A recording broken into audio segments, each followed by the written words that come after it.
Good morning. Facebook live में आप लोगों का स्वागत है।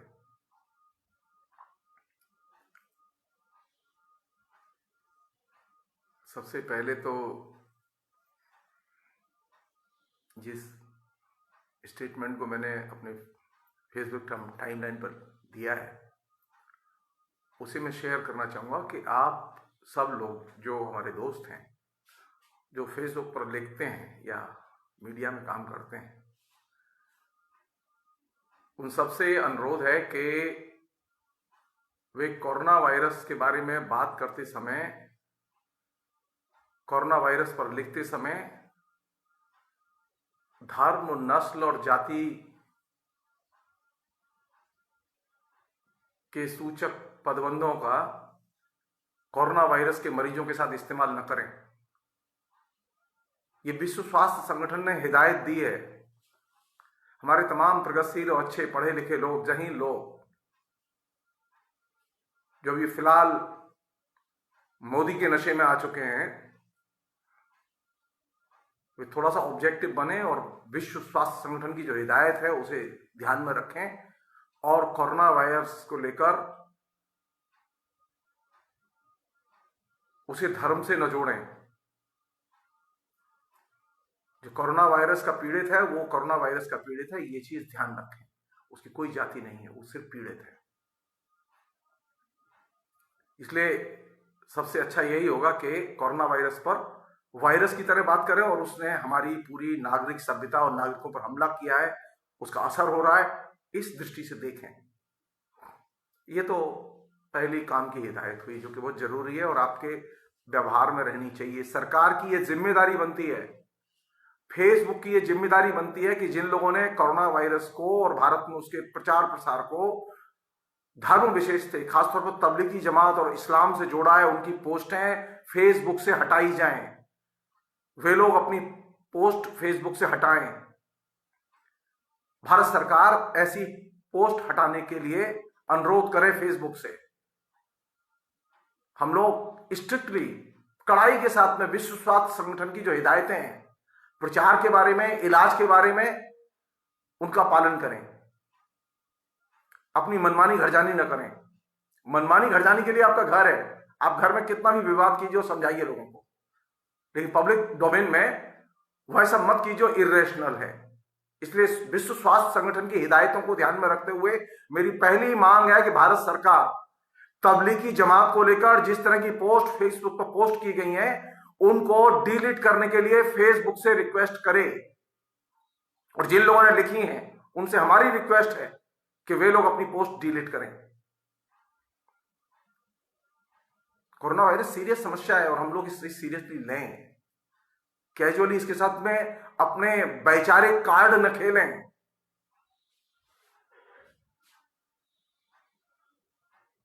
कोरोना वायरस के संदर्भ में तो फिलहाल इतना ही। अब हम लौटते हैं अपने पुराने विषय जिसकी हम पिछले 4-5 लेक्चर से चर्चा कर रहे हैं। टेलीविजन कल्चर, टेलीविजन पॉलिटिक्स और टेलीविजन आइडियोलॉजी। ये टेलीविजन कल्चर, टेलीविजन पॉलिटिक्स और टेलीविजन आइडियोलॉजी के अंदर एक एलिमेंट और है। और चूंकि अभी रामायण, महाभारत वगैरह वगैरह देखे जा रहे हैं और भी सीरियल देखे जा रहे हैं, तो मैं उसके पक्ष में 2-1 चीजें आपके सामने रखना चाहता हूं विचार के लिए। मैं नहीं जानता कि आप उससे कितना सहमत होंगे, कितना सहमत नहीं होंगे। टेलीविजन में जब इस तरह के मिथ या टेलीविजन सीरियल्स में जो कहानियां या नैरेटिव आते हैं तो वे एक खास तरह का सांस्कृतिक पॉपुलिज्म भी अपने साथ लेकर आते हैं और सांस्कृतिक पॉपुलिज्म पैदा करते हैं। आप जस्ट सोचिए ठंडे दिमाग से, जब सीरियल नहीं था तो हम कैसे थे, हमारी औरतें कैसी थीं, हमारे पुरुष कैसे थे, हमारे यंग लड़के कैसे थे, और सीरियल जब आए तो सीरियल ने हमारे जीवन में क्या क्या बदला, हमारी औरत को कैसे बदला, हमारे पुरुष को कैसे बदला। उसकी भावभंगिमा कैसे बदली, उसकी बोलने की शैली कैसे बदली, उसके एक दूसरे से इंटरेक्शन के स्वरूपों पर क्या असर डाला, इन सब चीजों पर सोचें।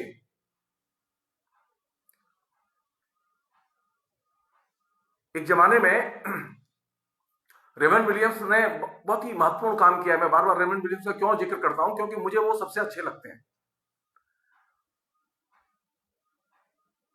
पश्चिम की आलोचना के बहुत बड़े आलोचक हैं, अंग्रेजी की आलोचना के। तो रेवन विलियम्स ने एक बहुत महत्वपूर्ण बात कही थी कि आखिर ये मीडिया हमारे जीवन में करता क्या है।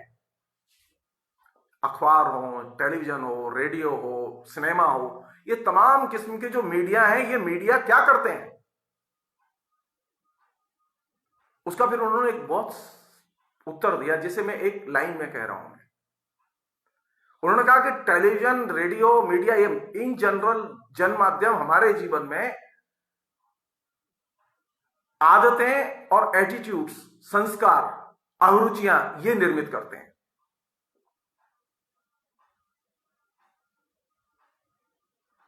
हमें देखना होगा कि टेलीविजन के आने के बाद हमारी आदतें, अभिरुचियां बदली हैं कि नहीं बदली हैं, एटीट्यूड्स बदले हैं कि नहीं बदले हैं, और बदले हैं तो किस तरह के नए एटीट्यूड्स पैदा हुए हैं, किस तरह की नई आदतें पैदा हुई हैं। ये जो आदतें, एटीट्यूड, संस्कार बदलने का काम है, ये बड़ा जटिल काम है। ये हल्का सरल काम नहीं है, क्योंकि हमारी जो आदतें, हमारे जो संस्कार हैं, हमारे जो एटीट्यूड्स हैं, वो सैकड़ों सालों में बने हैं। उन्हें बदलना बहुत आसान काम नहीं है। तो टेलीविजन की कल्चर जब आई, और उसमें भी सीरियल कल्चर जब आई, तो उसने सबसे बड़ा एरिया खोला जहां के बड़ी जद्दोजहद चल रही है, बड़ी आइडियोलॉजिकल स्ट्रगल चल रहे हैं। वह है हमारी आदतें और एटीट्यूड्स का एरिया। बड़े पैमाने पर भारतीय समाज ही नहीं, विश्व समाज के लोगों का जहां टीवी पहुंचा, जहां टीवी को देखना शुरू किया लोगों ने, तो वहां उसने लोगों की आदतें और अभिरुचियां बदली। ये चीज हमेशा दिमाग में रखनी चाहिए कि मीडिया क्या करता है। मीडिया आदतें और एटीट्यूड्स या संस्कार बनाता है,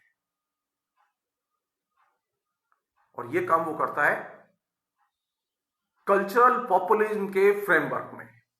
एक खास तरह का कल्चरल पॉपुलिज्म वह डेवलप करता है, और हर जगह उसका एक अपना अलग फ्रेम है। बंगला में अलग है, मराठी में अलग है, तमिल में अलग है, कुछ उसकी कॉमन चीजें भी हैं, लेकिन अधिकतर उसकी रीजनल खासियत को लिए हुए हैं। तो टेलीविजन के जो प्रोडक्ट हैं, जो सीरियल हैं, उन सीरियल्स पर बात करते समय, उनका विवेचन करते समय, ये जो कल्चरल पॉपुलिज्म है, इसे हमेशा दिमाग में रखना चाहिए। और कल्चरल पॉपुलिज्म के जरिए कौन सी चीज बदल रही है, कौन सी चीज पर हम पुनर्विचार कर रहे हैं, इन पर सोचा जाना चाहिए।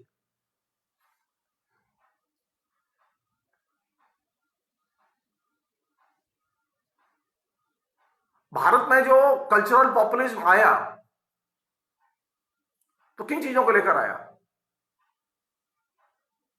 ये बुनियाद हम लोग, या बाद में सीरीज है पूरी, वो रामायण महाभारत में भी है। कौन सी चीज है। रामायण से लेके बुनियाद और हम लोग तक कौन सी चीज कॉमन है।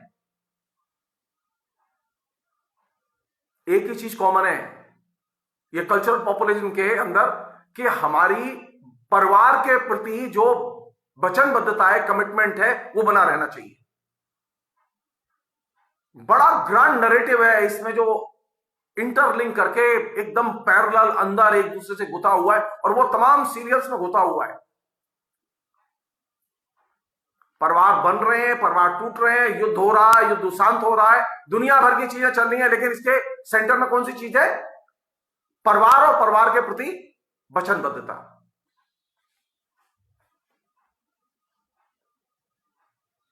और परिवार के प्रश्न इसने केंद्रीय प्रश्न बनाए हैं, इस पर विचार करने की जरूरत है। सीरियल की संस्कृति खाली वही नहीं है जिसके हम शॉर्टकट मारते हैं। सीरियल की संस्कृति में फैमिली का ढांचा, फैमिली के सवाल भी हैं।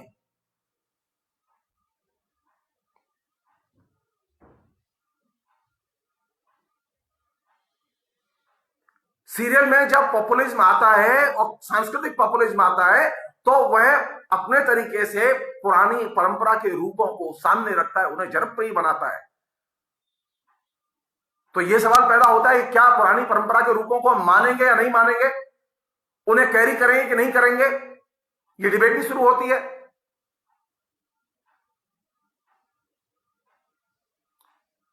थोड़ी देर के लिए सोचिए, राम मेरे आदर्श हैं, तो क्या मैं राम जैसे लक्ष्य अपने जीवन में पैदा करना चाहूंगा या करता हूं? पैदा होता ही है। या राम खाली, रामायण खाली टेलीविजन,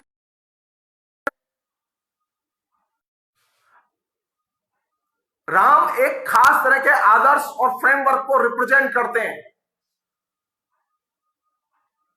वे आदर्श मूल्य जो राम रिप्रेजेंट करते हैं, क्या मैं एक दर्शक के नाते, एक भारतीय के नाते, मैं क्या उन्हें जीना पसंद करूंगा?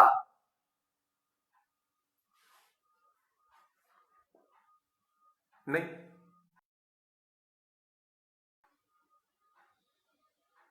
तो संस्कृति के अंदर ये जो गैप है, यानी नागरिक के अंदर और राम के बीच में जो गैप है, इस गैप की व्याख्या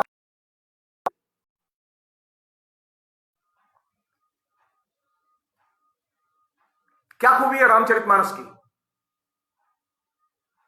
रामचरितमानस की खूबी है कि राम ने बार बार कहा है, शुरू में ही कहा है कि यह जो है, ये जो जीवनी है मेरी, ये राम कथा है। और इस राम कथा को लिखते समय यथाशक्ति पारदर्शिता का पालन किया गया है।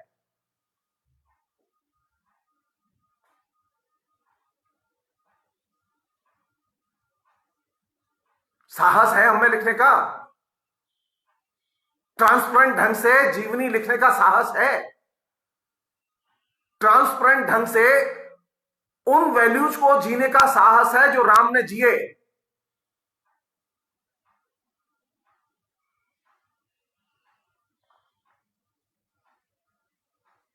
नहीं,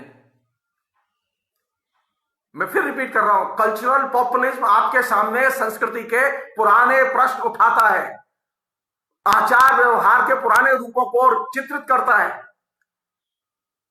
अब आपको तय करना है कि उसे मानेंगे या नहीं मानेंगे, या उसे खाली देखकर छोड़ देंगे।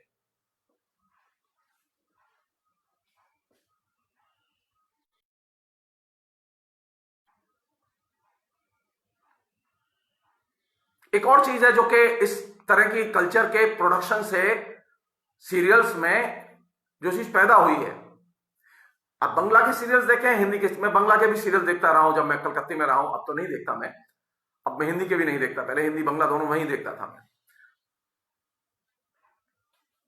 सीरियल्स के अंदर जो चीज कॉमन है,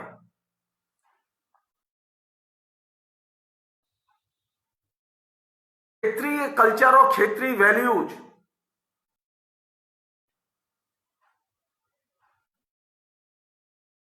पात्र जिस तरह से आपस में बोलते हैं और जिस भाषा में बोलते हैं, उस तरह से और उस भाषा में,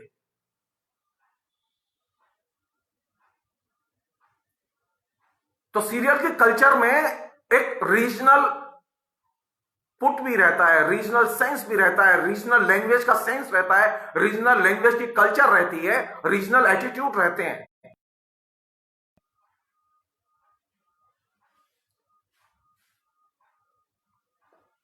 खड़ी बोली हिंदी में जो नीरसता है, मतलब मैं जो अभी बात कर रहा हूं ना, बड़े नीरस ढंग से कर रहा हूं मैं, लेकिन यही बात कोई अगर बंगाली बोलेगा तो बहुत ही सरस लैंग्वेज में बोलेगा। बंगला के अंदर एक खास तरह की सरसता है, लेकिन खड़ी बोली के अंदर वह सरसता नहीं है, क्योंकि खड़ी बोली हिंदी का जो व्याकरण का आधार है वो हरियाणवी है।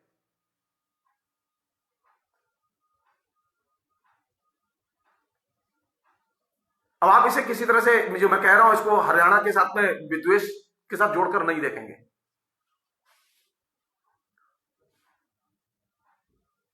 तो भाषा में वो माधुर्य नहीं है, तो हमारी प्रस्तुतियों में वो माधुर्य नहीं होता। सो बंगला में जो माधुर्य है प्रस्तुतियों में, भाषिक प्रस्तुतियों में, वह माधुर्य खड़ी बोली हिंदी में है ही नहीं। तो इफेक्टिव होगा, माधुर्यपूर्ण भाषा का इफेक्टिव होगा या गैर माधुर्यपूर्ण भाषा का इफेक्टिव होगा, ये सोचने की चीज है। मैं नहीं जानता।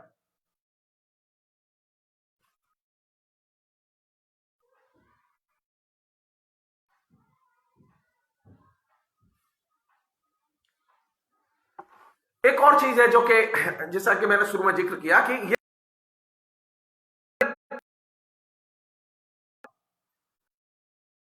ड्रेस कोड कैसा था, हमारी लड़कियों का कैसा था, हमारी औरतों का ड्रेस कोड कैसा था। और जब सीरियल कल्चर विकसित हो, मैंने जैसे एक दिन कहा कि हमारी रसोई बदल गई, हमारा डाइनिंग रूम बदल गया, हमारी डाइनिंग टेबल बदल गई, लेकिन चूंकि ये होम मेड सीरियल है, ये तमाम ऐसे सीरियल हैं जिसमें घर और घर की अंदर की संस्कृति और तमाम किस्म के विवाद, तमाम किस्म का नरेटिव इसमें बार बार आया है, तो हमें ये जानना होगा हाउस वाइफ है जो इस सीरियल को सबसे अधिक देखती है। ये जो लड़कियां हैं, ये जो बेरोजगार हैं, जो सबसे अधिक इस सीरियल को देखते हैं, इस सीरियल के आने के बाद इनका ड्रेस कोड बदला है कि नहीं बदला, इनकी भाव भंगिमा बदली है कि नहीं बदली है? बदली है, बुनियादी तौर पर बदली है। तो यह नहीं कह सकता कि सीरियल का कोई इंपैक्ट नहीं होता, सीरियल का इंपैक्ट होता है। और जैसा कि रेमंड विलियम्स कहते हैं कि सीरियल आपके अंदर, मीडिया आपके अंदर आपके एटीट्यूड्स, आपकी आदतों को और नई आदतों को बनाने में महत्वपूर्ण भूमिका अदा करता है।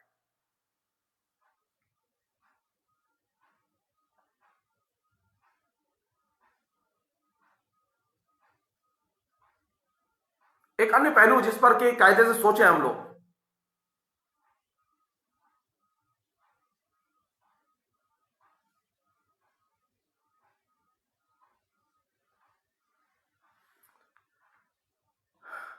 सीरियल जब,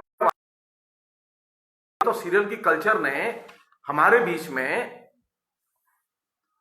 किस तरह के परिवार और किस तरह की धारणाओं को बल पहुंचाया, सिर्फ विचार कीजिए। पिछली बार मैंने रामायण का ही मैंने रेफरेंस लिया था, मैं अभी फिर रामायण का ही रेफरेंस लूंगा क्योंकि वो ज्यादा पॉपुलर है, उसे ज्यादा लोग देखते हैं।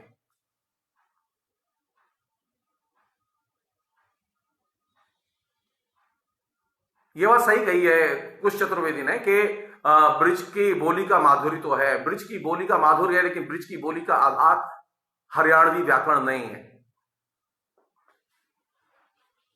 ब्रिज की बोली का आधार क्या है, इस पर हम लोग कभी अलग से बात कर लेंगे, मैं विषयांतर नहीं करना चाहता।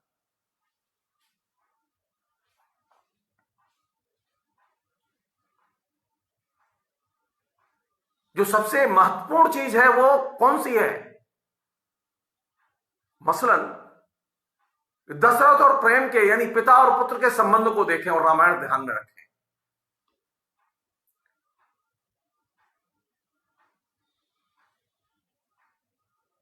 कल्पना कीजिए, रामचरितमानस और रामानंद सागर की रामायण, इन दोनों को ध्यान में रखिए।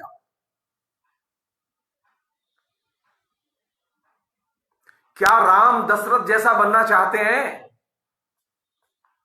क्या कोई यंग लड़का अपने पिता जैसा बनना चाहेगा? या कोई पिता अपने जैसा अपना बेटा बनाना चाहेगा या बना सकता है?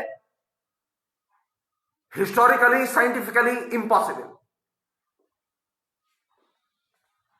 राम दशरथ जैसा नहीं बनना चाहते। तो रामायण पर अगर हम डिस्कोर्स ही करेंगे, विमर्श ही करेंगे, तो हम नए विमर्श क्यों नहीं खोलेंगे? हम ये क्यों नहीं सवाल खड़े करेंगे कि क्या रामचंद्र जी ने दशरथ जैसे बनने की कोशिश की थी? क्या साइंटिफिकली कोई भी बेटा अपने बाप जैसा बन सकता है? नहीं, नहीं। सो कल्चरल पॉपुलिज्म जब मिथों के जरिए दाखिल होता है तो वह नए किस्म के विमर्श को पैदा करता है और वह नए किस्म के एटीट्यूड्स को पैदा करता है। आप देखते हैं राम और दशरथ के कथानक को है, लेकिन आप न तो राम बनना चाहते हैं और न दशरथ बनना चाहते हैं, और न पिता पुत्र के संबंध दशरथ और राम जैसे आप रखना चाहते हैं।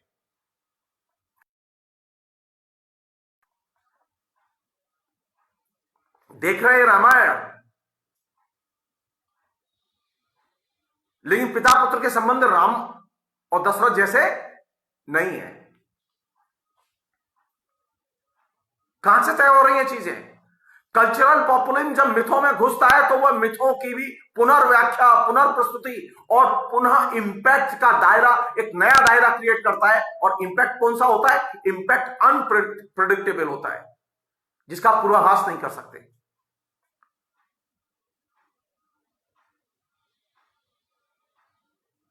तो मुझसे अगर पूछा जाए तो मिथ है तो ठीक, उन्हें देखना भी ठीक, लेकिन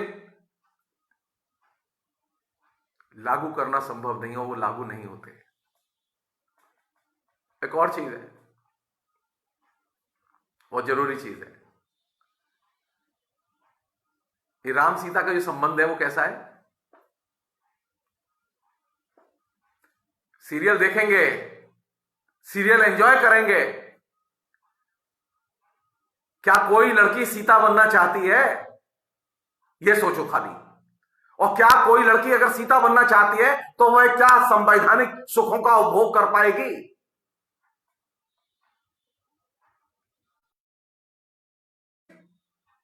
जब एक सांस्कृतिक प्रोडक्ट के तौर पर, एक कल्चरल नैरेटिव के तौर पर हमारे बीच में दाखिल होते हैं, संबंधों को रिवर्स कर देते हैं।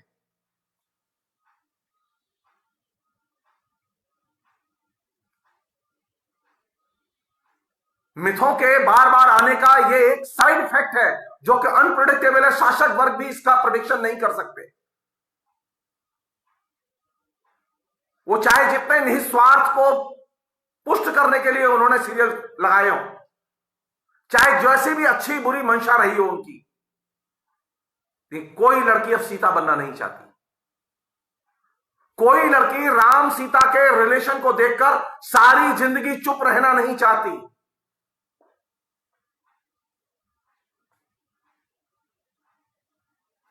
कैसा रिएक्शन पैदा किया उसने? क्या सीता जैसा रिएक्शन हो सकता है? क्या सीता बन सकती है कोई लड़की? क्या कोई लड़की बनना चाहती है? नहीं बनना चाहती।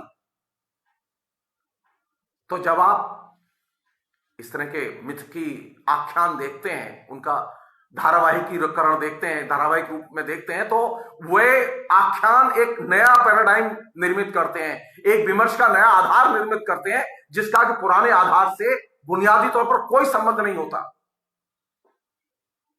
और वो आधार कब पता चलेगा आपको? आप जस्ट एक बार सवाल कीजिए, किसी भी लड़के से एक सवाल कीजिए, किसी भी व्यक्ति से कहिए कि क्या तुम अपने पिता जैसा बनना चाहते हो? क्या तुम अपने पिता जैसा बन सकते हो? नहीं बन सकते।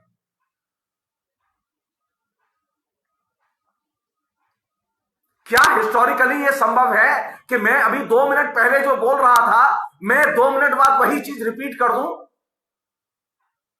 यह विज्ञान का नियम है कि हर क्षण चीजें बदलती हैं, परिवर्तन।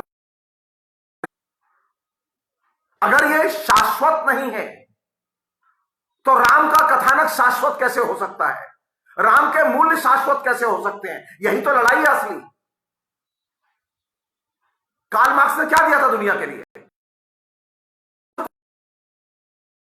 उपलब्ध न हो। जो लोग रोज पानी पी पी के गाली देते हैं, कार्ल मार्क्स को गाली देते हैं, विनम्रता से कहना चाहता हूं यह चीज।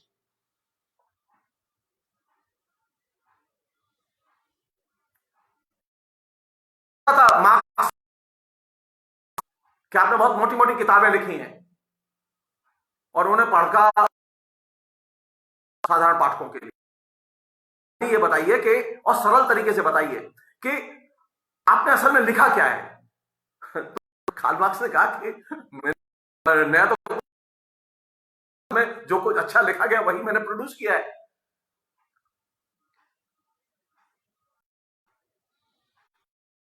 मैंने कुछ नहीं, मेरी व्यक्तिगत राय, एक नई चीज लिखी। पहली बार कार्ल मार्क्स के जरिए पता चला कि दुनिया में सब कुछ बदल सकता है, लेकिन परिवर्तन का नियम,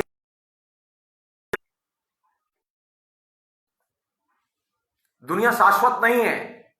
दुनिया में कोई चीज शाश्वत नहीं है, परिवर्तनीय है, हर बदल सकती है, लेकिन परिवर्तन का नियम नहीं बदल सकता। मूल्यवान थी। जब आप इस चीज को दिमाग में रख के पढ़ेंगे कि हर चीज परिवर्तनीय है, एपिक भी परिवर्तनीय है, उनकी व्याख्या भी परिवर्तनीय है। क्या कहते हैं संस्कृत के लोग? बादे बादे जायते तत्वबोधा। आप जितना बाद करेंगे, आप रसायन निकालेंगे, तत्व निकालेंगे। दूध में से सीधे मक्खन नहीं निकलता।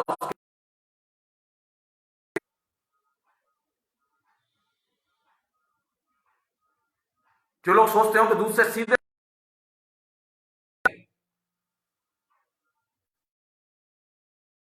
देखिए, खूब देखिए सीरियल, लेकिन देखिए कि परिवार में क्या बन रहा है और क्या बिगड़ रहा है। इसने जो बात कही कि सीरियल या मीडिया के जो प्रोडक्ट है, जिन्हें हम पढ़ते हैं, देखते हैं, सुनते हैं, वे हमारे एटीट्यूड, संस्कार और आदतें बदलते हैं। उसका एक ही काम है और कोई काम नहीं है।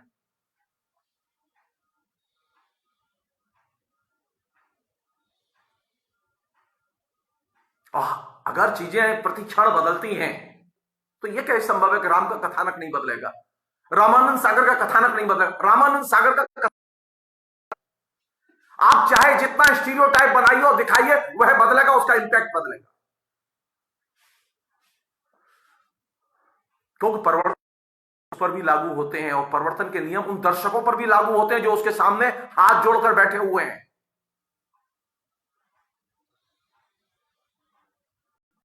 लोग पूजा करते थे की और टेलीविजन के राम की।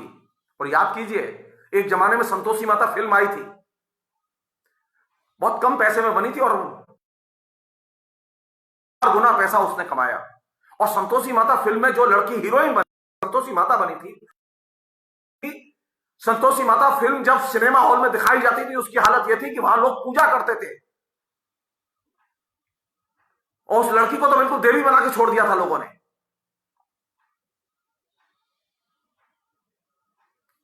वो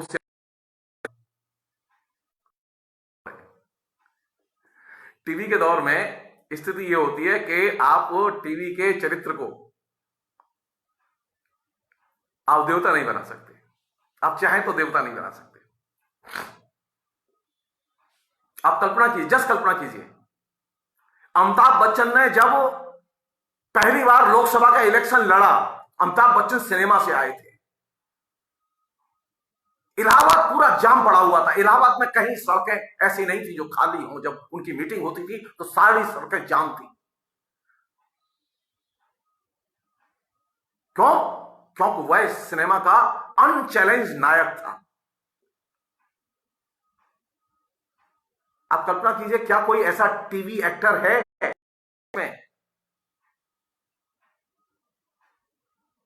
जो किसी भी शहर की सड़कें जाम कर दे? क्या रामायण के अरुण गोविल में यह क्षमता है कि वो दिल्ली जाम कर दें? नहीं। टीवी के फॉर्मेट में यह प्रॉब्लम है कि वह नायक को नायक बनने ही नहीं देता। वह दैनंदिन जीवन का हिस्सा होता है। रास्ता चलते लोग पहचान जाते हैं। अरे, हमारे साथ एक लड़का पढ़ता था, राजेंद्र गोगोई। राजेंद्र गोगोई जो है वो पढ़ता था, वो महाराष्ट्र का लड़का था, बाद में आईएएस हुआ और वो चला गया। और वो किसी सीरियल में हम लोग या बुनियाद में किसी में था, वो मुझे याद नहीं आ रहा एग्जैक्टली। मैंने एक जमाने में उसे एसएफआई का मेंबर भी बनाया था और वो अचानक सीरियल का नायक बन गया और सीरियल में काम करने लगा। और जब वो बस में जाता था जेएनयू में से निकल के, तो रास्ते में चलते हुए लोग उसकी तरफ इशारा करते थे, अरे ये तो वो फलां सीरियल में काम करता है लड़का। राजेंद्र गोगोई बहुत जो पॉपुलर था, लेकिन लोग उंगली उठा के कहते थे कि ये तो हमारे बीच में, अरे यार ये तो हमारे बीच का ही नायक है, हमारे बीच का ही आदमी।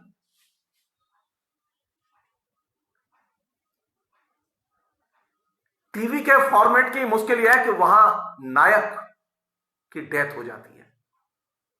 सिनेमा जिसे नायक बनाता है, टीवी उसे नायक नहीं बनने देता।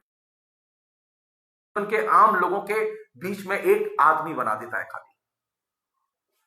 इसलिए आप देखें कि जो टीवी के जो आर्टिस्ट हैं अच्छे लोग हैं, सब बढ़िया लोग हैं, लेकिन हम जैसे ही लोग हैं।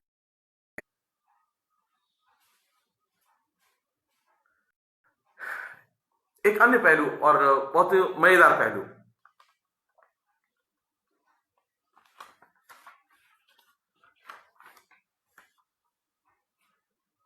वो ये कि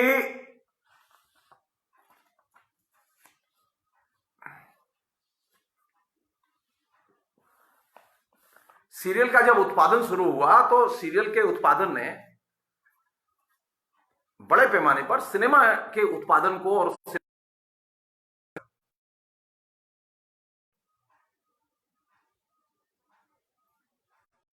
इंडस्ट्री में बड़े पैमाने पर लोग काम करते हैं, बड़े पैमाने पर सीरियल बनते हैं, मजदूरी पर काम करते हैं, कुछ लोग मंथली पे पर काम करते हैं, कोई सीरियल के हिसाब से काम करता है, और तरह तरह के उसमें रूप हैं। सीरियल में काम करने वाले लोगों की तरह तरह की मजदूरी है।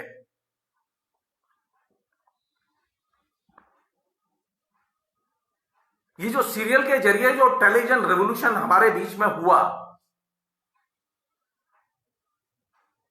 जिस रेवोल्यूशन को संभव बनाया टेलीविजन सीरियल ने, उस टेलीविजन रेवोल्यूशन ने, जैसा कि मैंने आपसे चर्चा की, जहां एक तरफ से उसने तमाम किस्म के मिथ की आख्यानों के पुनर्प्रस्तुति और उसके जरिए सांस्कृतिक पॉपुलिज्म के जो प्रश्न थे उनको केंद्र में रख दिया, वहीं उसने दूसरी तरफ एक अन्य चीज पैदा की जो कि बहुत सीरियस है। मेरा मानना यह है कि टेलीविजन के आने के बाद और सीरियल के आने के बाद टेलीविजन ने in general as a medium सारे जनमाध्यमों को प्रभावित किया और सारे जनमाध्यमों को टेलीविजन के निर्देश पर और दिशा में बदलने के लिए मजबूर किया। टेलीविजन जब आया तो कौन सी चीज महत्वपूर्ण थी? महत्वपूर्ण था उसमें विजुअल, फोटो। हिंदी में एक पत्रिका निकलती थी माया, बहुत पॉपुलर थी, तकरीबन 3 कॉपियां बिकती थी उसकी।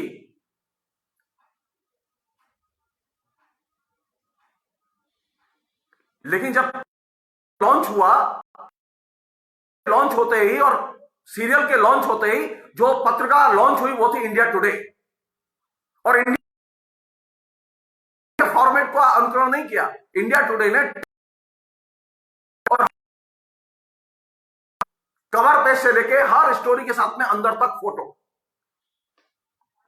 फोटोजेनिक जो पत्रकारिता है उसको उसने फोर्स किया। इसका कुपरिणाम यह निकला कि जो पत्रिकाएं वे बंद हो गए। दिनमान, क्लासिकल, मैगजीन, बहुत बेहतरीन पत्रिका थी, बंद हो गई। हिट कौन सी पत्रिका कर गई? India Today. हर एडिशन हिट कर गया उसका। कहने का मतलब यह कि टेलीविजन जब आया तो टेलीविजन ने सभी माध्यमों को मजबूर किया, क्योंकि टेलीविजन सभी माध्यमों का राजा है, बादशाह है।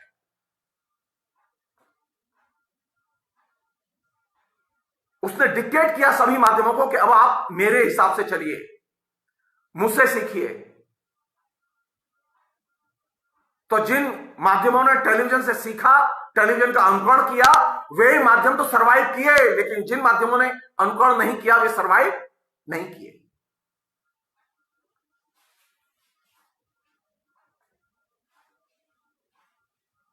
टेलीविजन के इस गुण को हमें समझना चाहिए कि टेलीविजन जब आया तो शुरू कर दिया और उन्हें या तो अपने को उसकी संगति में विकसित,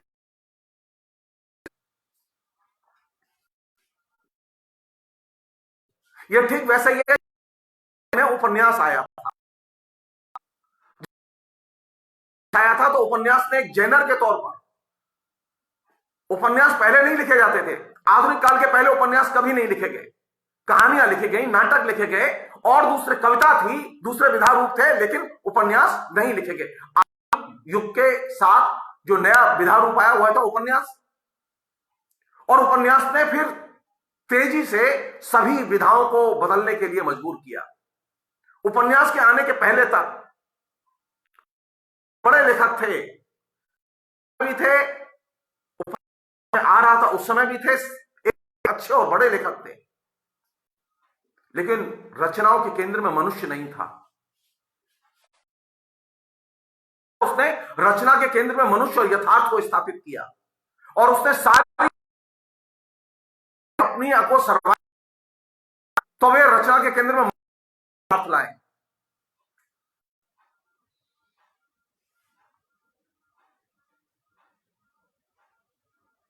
और जाहिर है कि इसका आधुनिक काल पर असर पड़ा, आधुनिक काल की साहित्यिक विधाओं पर असर पड़ा। आधुनिक काल में जितना भी लिखा गया उपन्यास के आने के बाद, वह सब मनुष्य को केंद्र में रखकर लिखा गया। यही लेखक थे, लेकिन रचना के केंद्र में मनुष्य नहीं होता था, भगवान होता था, राजा रानी होते थे, धर्म होता था, ईश्वर के आख्यान होते थे, लेकिन मनुष्य नहीं होता था। लेकिन उपन्यास आया तो उसने एटीट्यूड बदल दिया, उसने विधाओं का चरित्र बदल दिया, विधाओं की प्रकृति बदल दी, लेखक का दृष्टिकोण बदल दिया। इसलिए यह कहा जाता है उपन्यास विधाओं का राजा है।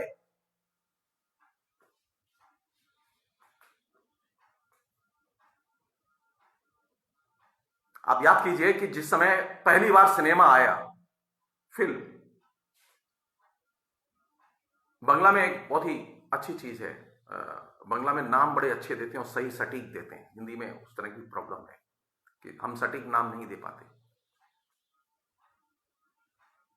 सारी दुनिया में लोग जानते हैं कि उपन्यास जब आया तो उपन्यास को उसके पैरेलल सिनेमा भी आया, और सिनेमा को सबसे अधिक जिस विधा ने प्रभावित किया वह तो उपन्यास का फॉर्मेट। सिनेमा ने उपन्यास से बहुत कुछ सीखा और ग्रहण किया।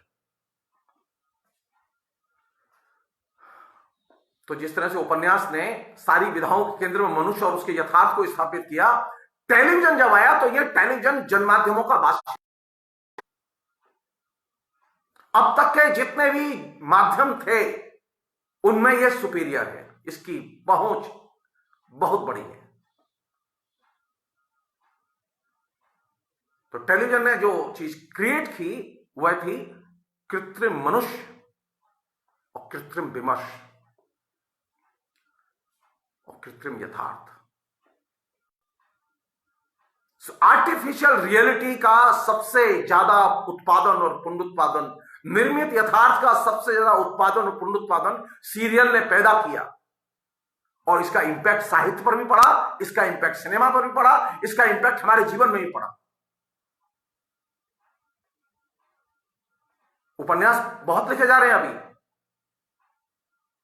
लेकिन उन सब में निर्मित यथार्थ है, वे मांग पूर्ति के आधार पर लिखे जा रहे हैं, जैसे सीरियल मांग पूर्ति के आधार पर बनते हैं।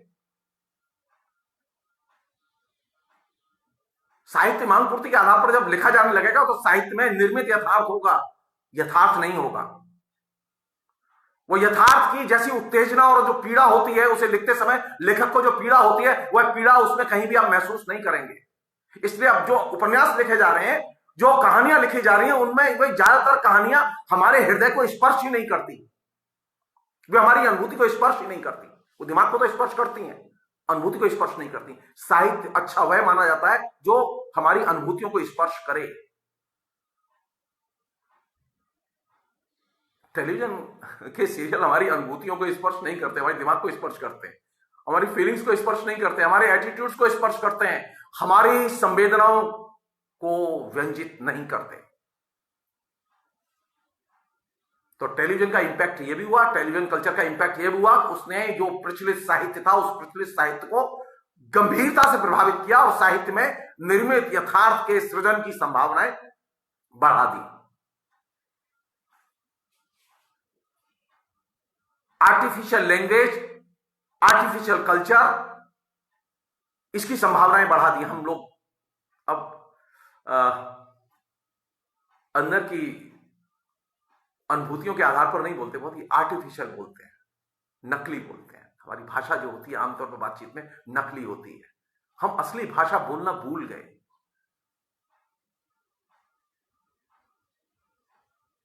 अब हम जिस मनुष्य को देखते हैं और जिस मनुष्य की बात करते हैं वह रियल मनुष्य नहीं है, कृत्रिम मनुष्य है। क्योंकि सिनेमा, टेलीविजन लगातार 8-8 घंटे आप टेलीविजन देखते हैं, 7-7 घंटे टेलीविजन देखते हैं, तो आपके दिमाग पर कौन सी चीज हावी है? अगर आप 8 घंटे मजदूरों में रहेंगे, किसानों में रहेंगे, सामान्य जीवन में रहेंगे, बाजार में रहेंगे, तो आपके जेहन में, आपकी आंखों में, आपकी अनुभूतियों में जीवन का यथार्थ, मजदूर का यथार्थ झांकेगा, डिस्टर्ब करेगा।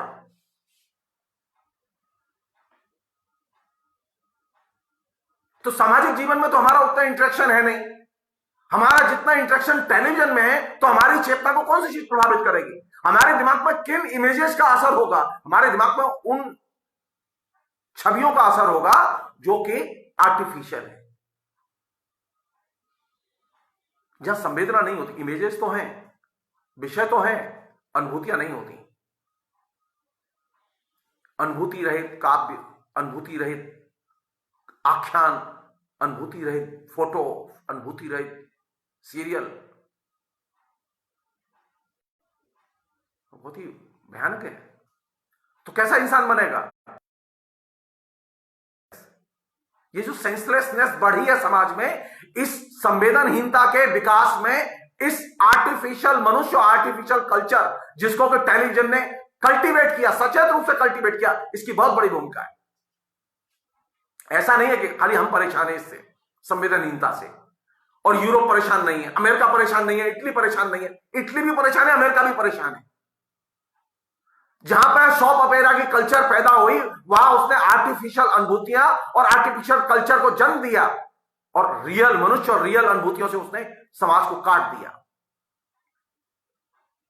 और यह अपने आप में एक सबसे बड़ा नेगेटिव कंट्रीब्यूशन है इसका। इसलिए टीवी में जो देखते हैं उसे देखिए,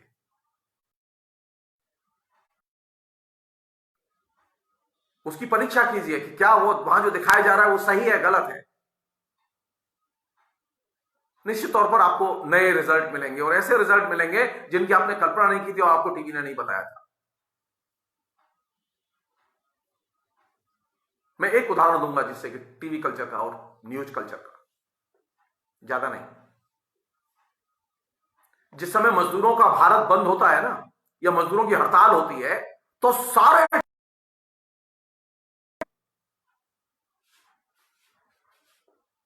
मजदूरों की हड़ताल के कारण सारे देश में 5,000 करोड़ रुपए का नुकसान।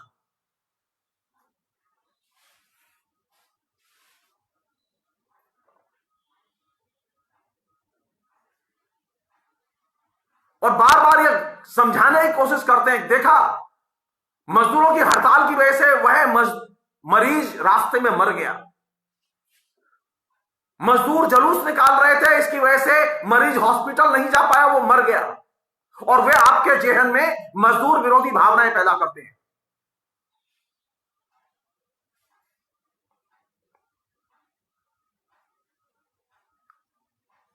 मैं पूछना चाहता हूं कि क्या 5 अगस्त से लेके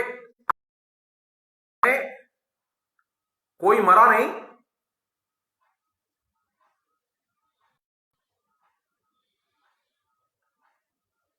क्या ये संभव है? क्या पिछले 10 दिन में जो लॉकडाउन चल रहा है इसमें लोग मरे नहीं? क्या मुर्दों के चित्र देखे आपने कि लॉकडाउन की वजह से एक आदमी मर गया जिसको 20 लोग ले जा रहे थे, सरकार ने जैसे कहा था, खाली उसका फोटो दिखा देते। लॉकडाउन में भी लोग मर रहे हैं। लॉकडाउन में भी डेली 16,000 करोड़ रुपए का देश का नुकसान हो रहा है, लेकिन मीडिया इस बात को नहीं बताएगा। क्योंकि जिस समय यह बात बताई जाएगी और रिपीटेडली बताई जाएगी कि लॉकडाउन की वजह से आर्थिक स्थिति को क्या नुकसान हो रहा है, तो जाहिर है कि सरकार के बारे में जो आपकी आस्था है वो खंडित होंगी। तो मीडिया के लिए सबसे अच्छा क्या है? मीडिया के लिए सबसे अच्छा है कि बताओ ही मत कि लॉकडाउन से कितना नुकसान हो रहा है। आज से 5 दिन पहले तक अगर यह मान लें कि 16,000 करोड़ रुपया डेली का नुकसान होता है, तो आप जस्ट गिनती कीजिए कि पिछले 10 दिन में हिंदुस्तान का कितना नुकसान हो चुका है। इस नुकसान से बच सकते थे हम। ये तो खाली दुकानदारों के नुकसान की बात कर रहा हूं मैं आपसे। इंडस्ट्री का कितना नुकसान हुआ होगा इस बीच में, रेलवे का कितना नुकसान हुआ होगा, ट्रांसपोर्टेशन का कितना नुकसान हुआ होगा, मजदूरों का कितना नुकसान हुआ होगा। आप तो प्रतिदिन वह हजारों करोड़ रुपए में आएगा।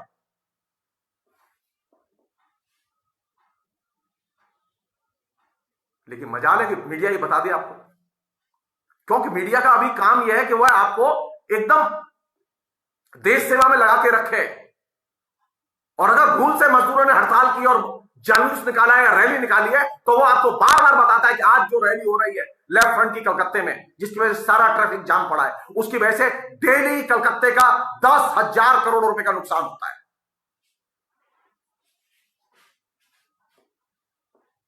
टेलीविजन की कल्चर में एक तरह के वैचारिक राजनीतिक पूर्वाग्रह होते हैं। वैचारिक राजनीतिक पूर्वाग्रह न हो तो टेलीविजन सरवाइव न करे।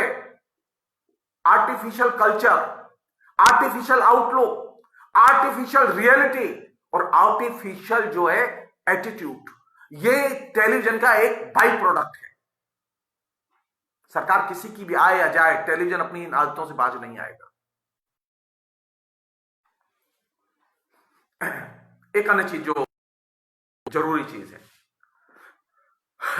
टेलीविजन में सीरियल के आने, हिंदुस्तान में मनोरंजन तो था, मनोरंजन का आनंद भी लेते थे लोग, लेकिन के बाद पहली एक चीज क्रिएट हुई, मनोरंजन मानव अधिकार बन गया।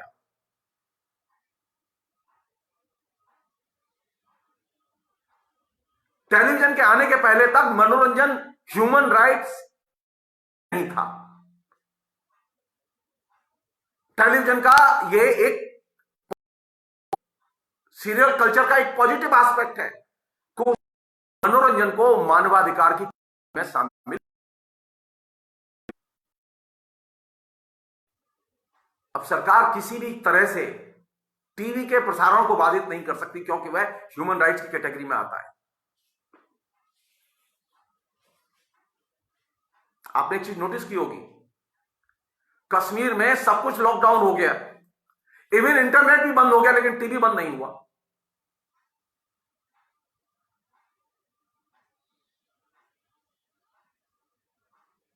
टीवी चैनल बंद नहीं हुआ है।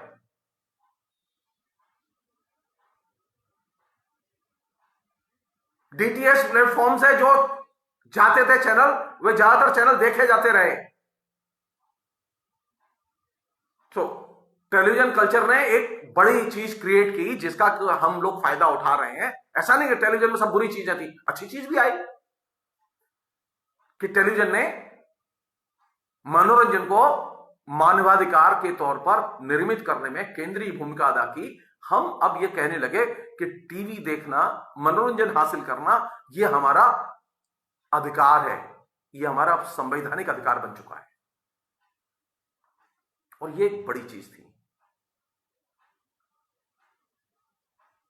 टीवी कल्चर का सिर्फ नेगेटिव एस्पेक्ट भी नहीं है, लेकिन उसके पॉजिटिव एस्पेक्ट भी हैं।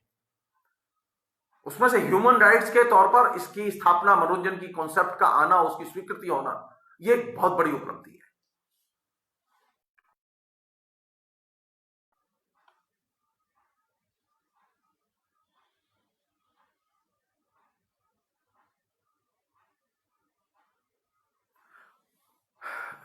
एक बहुत ही सामान्य जो टीवी रेवोल्यूशन हुआ, उस टीवी रेवोल्यूशन के साथ में जो न्यूज का फॉर्मेट आया,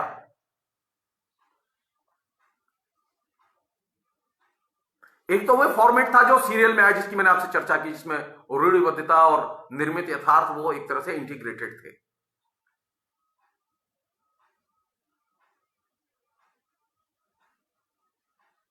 पहले ये न्यूज में इस तरह से रूढ़िबद्धता नहीं थी।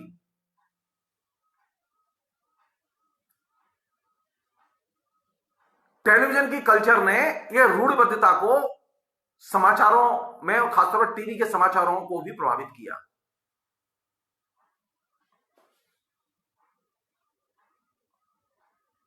पहले होता यह था कि प्रोपेगेंडा होता था, इलेक्शन विलेक्शन के टाइम पर उसका थोड़ा सा इस्तेमाल करते थे लोग, जो सरकार थी वो भी इस्तेमाल करती थी न्यूज का और दूसरी चीजों का, विज्ञापनों का। तो वो खाली वो इलेक्शन के दौर तक सीमित रहता था। लेकिन पहली बार एक सुनियोजित ढंग से बहुत ही एग्रेसिव आइडियोलॉजिकल अटैक के तौर पर टेलीविजन में न्यूज फॉर्मेट बदला तेजी से, और मीडिया का न्यूज फॉर्मेट बदला। कब बदला वो? जब यूपीए 2 में न्यूक्लियर पॉलिसी को लेकर लेफ्ट पार्टियों ने मनमोहन सिंह की सरकार से अपना समर्थन वापस ले लिया।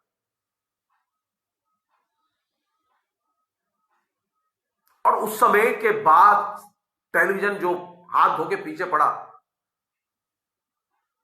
दूसरे माध्यम जो हाथ धो के पीछे पड़े लेफ्ट के, वो अभी तक उन्होंने हाथ धोए नहीं है, वो हाथ धो के पीछे पड़े हुए हैं। उसने एक खास तरह का स्टीरियोटाइप और एक खास तरह का हिस्टीरिया लेफ्ट के खिलाफ विकसित किया। संयोग की बात थी, कांग्रेस ने इसका इस्तेमाल किया लेफ्ट को नीचा दिखाने के लिए। जो अमेरिकी लॉबी थी उसने इस्तेमाल किया लेफ्ट को नीचा दिखाने के लिए। कांग्रेस खुश थी कि उन्होंने लेफ्ट को साइज मीडिया में सब जगह पीट दिया। लेकिन वो ये भूल गए कि ये जो चीज है ये थमने वाली नहीं है। ये जो हिस्टीरिया की कल्चर, उन्माद की जो कल्चर जो पैदा हुई, उस उन्माद की कल्चर को पैदा करने, अब थोड़ा सा पीछे चले जाइए, अन्ना हजारे का जो एजिटेशन था, उस एजिटेशन में इस कल्चर की शुरुआत हो चुकी थी।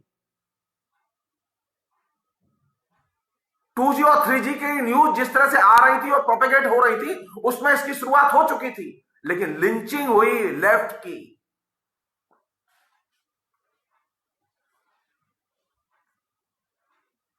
जाहिर है जिसका आप इस्तेमाल कर रहे हैं वो आपको भी ठिकाने लगाएगा। वही मीडिया जिसके जरिए लेफ्ट की लिंचिंग की गई, उसी मीडिया ने अल्टीमेटली कांग्रेस को लिंच किया। आप तय मानिए, लिख लीजिए इसे। मीडिया किसी का सगा नहीं होता, वो मोदी का भी सगा नहीं है। वो मोदी को भी मारेगा, मोदी को भी घेरेगा, वो आरएसएस को भी घेरेगा। अभी जो फिलहाल जो आरएसएस और मोदी के साथ में जो हनीमून चल रहा है मीडिया का, यह हनीमून ज्यादा दिन नहीं चलेगा।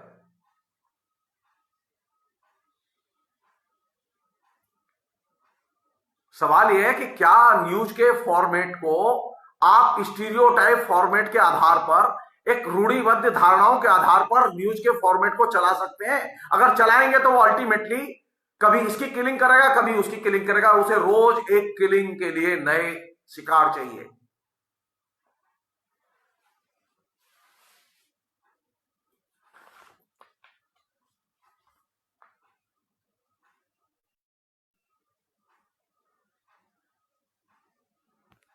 हम ये सोचें कि न्यूज का नया फॉर्मेट क्या होगा।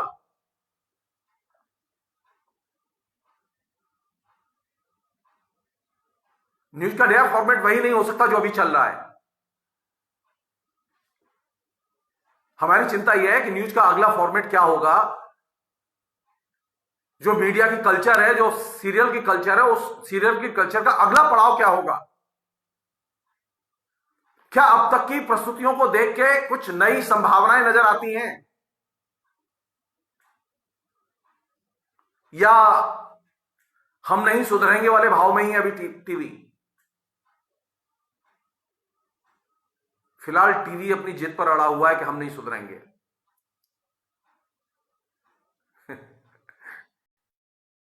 फिर मुझे मार्क्स याद आते हैं, हर चीज परिवर्तनीय है। ये भी बदलेंगे और ये भक्त भी बदलेंगे, आप चिंता मत करिए। ये समाज भी बदलेगा, ऐसा नहीं है।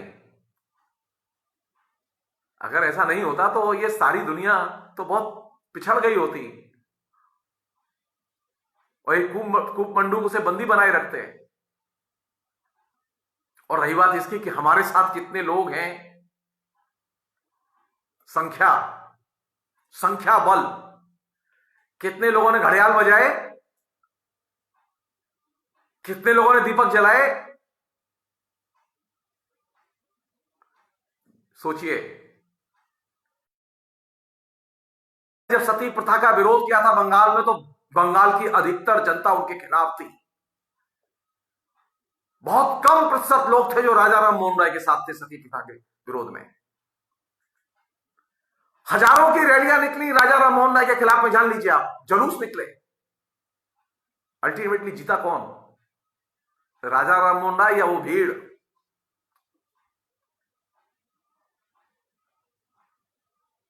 सिरों की गिनती करने से चीजें सही नहीं होती।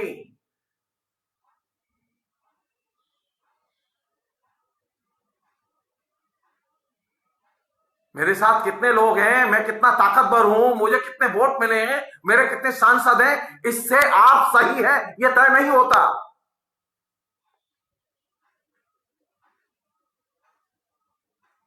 अगर ऐसा होता तो विज्ञान तो कभी फिर आता ही नहीं समाज में।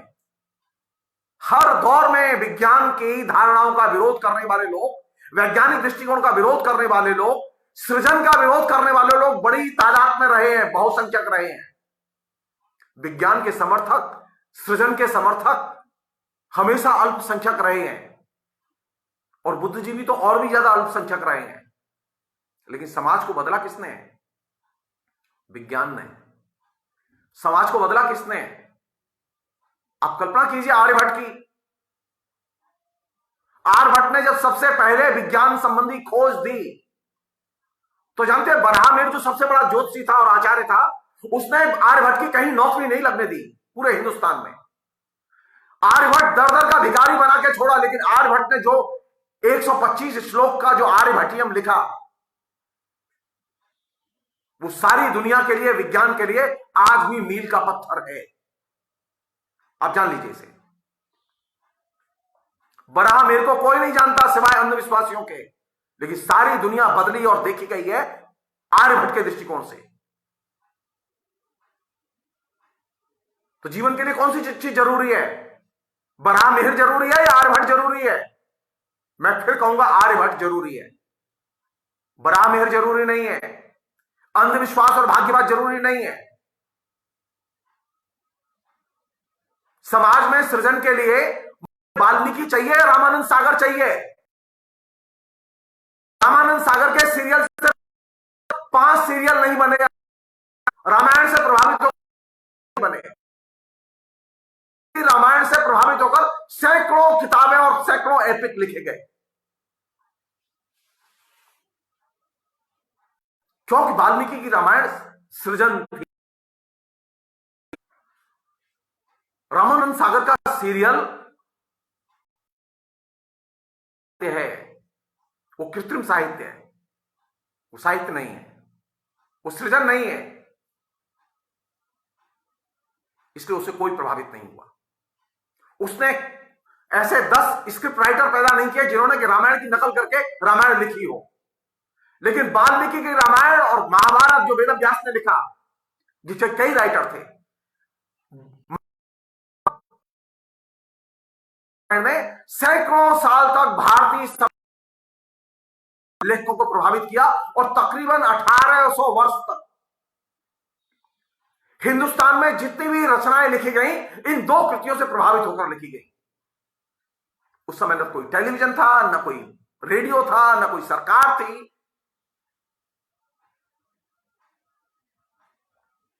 रामानंद सागर को तो टेलीविजन मिला, सरकार का समर्थन मिला, इंडस्ट्री का समर्थन मिला, लेकिन रामानंद सागर के टेलीविजन की स्क्रिप्ट का अनुकरण करके 5 लेखक नहीं तैयार हुए। तो सीरियल का सृजनात्मकता पर बहुत कम असर होता है, और न के बराबर असर। जरूर है कि रामायण को कितने लाखों करोड़ों लोगों ने देखा सीरियल को, उसकी तुलना में वाल्मीकि बात करके देख लीजिए, वाल्मीकि की रामायण पढ़ी है ठीक से? कितने लोग हैं जिनके घर में रामायण है वाल्मीकि की? हमारे घर में रामायण नहीं है वाल्मीकि की, लेकिन 1800 वर्ष तक उसने प्रभावित किया लेखकों को। हम सबके घर में रामायण और महाभारत सीरियल चल रहा है, लेकिन कोई चीज हमारे घर में नहीं है।